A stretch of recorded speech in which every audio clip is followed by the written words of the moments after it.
Assalamu alaikum wa rahmatullahi wa barakatuhu, brothers and sisters.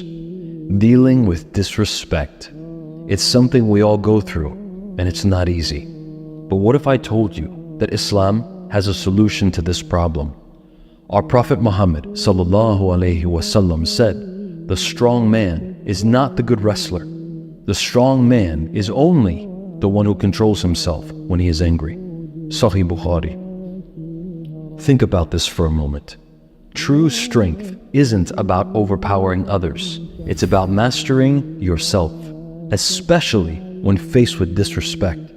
So, in this video, I will tell you 7 practical principles to help you approach disrespect with calmness. As always, I challenge you to stay strong and watch this video until the very end. Do not be weak. Number 1. Protect yourself from ignorance. In the Quran, Allah guides us through moments of disrespect in Surah Al-Furqan.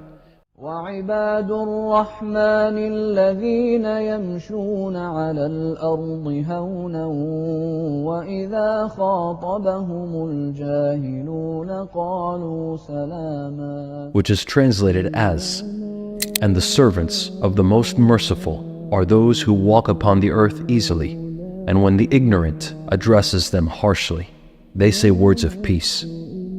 Now, let's break this down with a real-life example. Imagine someone makes a disrespectful comment about you, your character, or your abilities. In that moment of hurt, you must remember the advice of Allah and the words of the Nabi sallallahu alaihi wasallam, who said, "He who believes in Allah and the last day must either speak good or remain silent." Riyadus Salihin 1511. Instead of reacting impulsively and losing your dignity by dropping to their level, speak words of peace and good. And if you cannot do that, then simply tell them firmly to speak good or remain silent. And if you can't do that, then remain silent or leave. Understand this. This person's insulting words and behavior are about their own bad upbringing, their bad mindset, and their even worse manners. The one without manners has little to no iman. Their bad manners towards you are actually a reflection and proof of their own low quality. It is not a measure of your true value. It is the superior one who can respond in a better way. So remember, the best way is to respond with words of peace. If angry, then don't speak. Say "A'udhu billahi minash shaitanir rajim." Then sit down, lie down, or if you don't feel safe or calm, simply leave. Not every situation needs to be addressed right then. Only when you respect yourself and maintain your composure will you show true strength. Number 2. Self-reflection.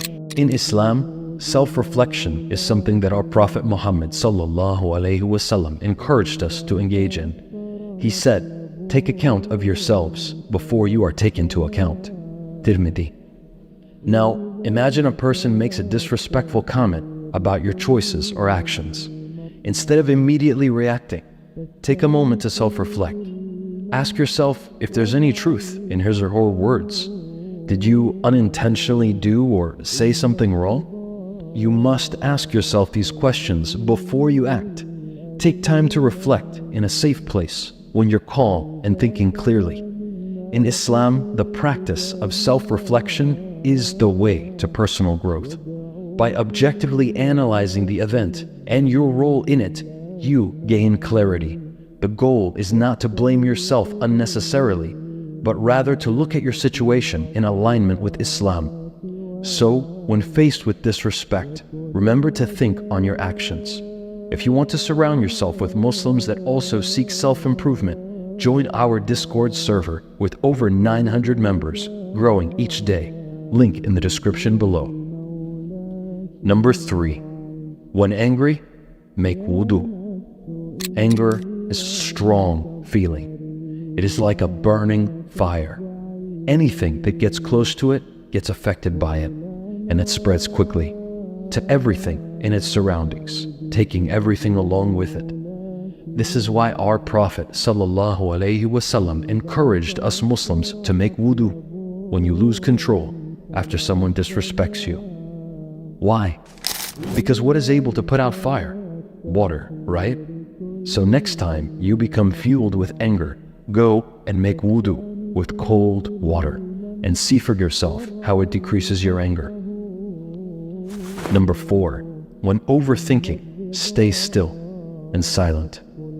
I want you to take a look at this image of 2 glasses of water. Both of them contain dirt, yet one of them appears clearer than the other. Why is that?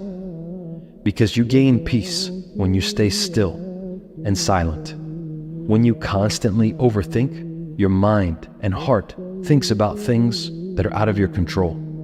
And this only clouds your ability to make good choices. Our Prophet Muhammad ﷺ said, if one of you becomes angry while standing, let him sit down. If the anger leaves him, good. Otherwise, let him lie down. Abu Dawood. This hadith beautifully shows how important it is to stay still and silent when you are frustrated. By taking that moment to pause, you regain control over your reactions. Now, do not misunderstand. I am not telling you to suppress your feelings. No one can control what feelings come, but we can choose what we do with them. I am asking you to be aware of your feelings, to think about them, to understand them and why they're there, and to maintain control over them, channeling them safely and wisely. Number 5, gratitude. The Prophet Muhammad ﷺ taught us, he who does not thank the people is not thankful to Allah. Imam Ahmad. Imagine you have helped your friend with something, and that friend suddenly dismisses your efforts. How would you feel? Maybe you would feel unworthy, hurt, upset. Some people do not merit repeated help and are actually quite harmful to us. True friends will appreciate our efforts and will help us as well, but everyone can make mistakes occasionally, and your friends will too. Remember, the Prophet ﷺ's journey to spread Islam. This is a prime example of why we should be thankful and kind, even if our kindness is ignored. This is because your actions are for the sake of Allah, and your reward comes from Allah. Only when we make our intention for Allah will we be free from the disappointment of the people around us. If this is hard to accept, it is because you are actually doing these actions for the sake of recognition of the people. This means your intention is not sincere. If people do not thank you for your efforts, remember that Allah is pleased with it regardless, as long as your intention is for Him and Him alone. It is also important to be grateful for your life, even if you're trapped with a thankless relative or family and feel unappreciated. Remember that Allah sees you and appreciates you, and your reward is even greater because of the difficulty you face. Remember all the good that you have, and know that there is certainly someone else in another part of the world that would be happy to trade you for your problems, because their life is so much worse. With this in mind, you can feel grateful for the decree of Allah in your life.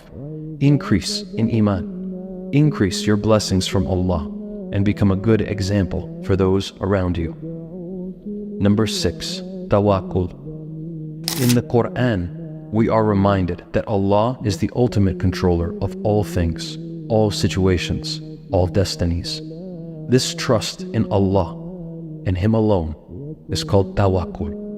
Allah is interpreted to have said in Surah At-Tawbah, قُلْ لَن يُصِيبَنَا إِلَّا مَا كَتَبَ اللَّهُ لَنَا هُوَ مَوْلَانَا وَعَلَى اللَّهِ فَلْيَتَوَكَّلِ الْمُؤْمِنُونَ.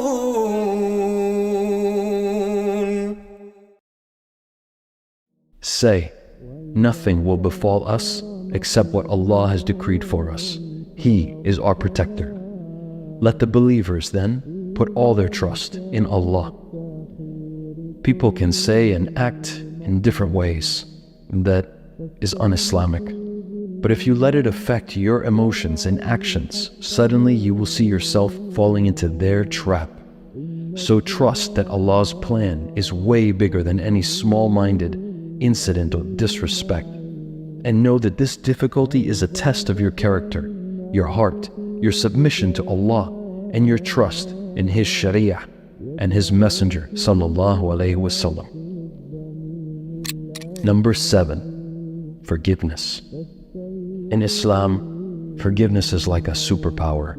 It brings peace to your heart. The Quran teaches us about forgiveness in Surah Al-Imran, verse 134, that Allah loves those who pardon others. Imagine a friend or family member saying something hurtful to you. We all have experienced this at some point. Now, instead of holding on to that pain, you can choose to forgive. The Prophet Muhammad sallallahu alaihi wasallam said, "It is not lawful for a Muslim to stop talking to his brother for more than 3 days." Sahih Bukhari. However, do remember that this is in the case of the one who is not doing injustice to you and who is not harming you in your religion. Forgiveness is not saying what happened is okay. It's saying, I won't let this hurt me anymore. And it's taking your reward from Allah. It's like freeing yourself from a heavy load on your back. By forgiving, you can let go of the anger and the resentment, making room for growth and contentment.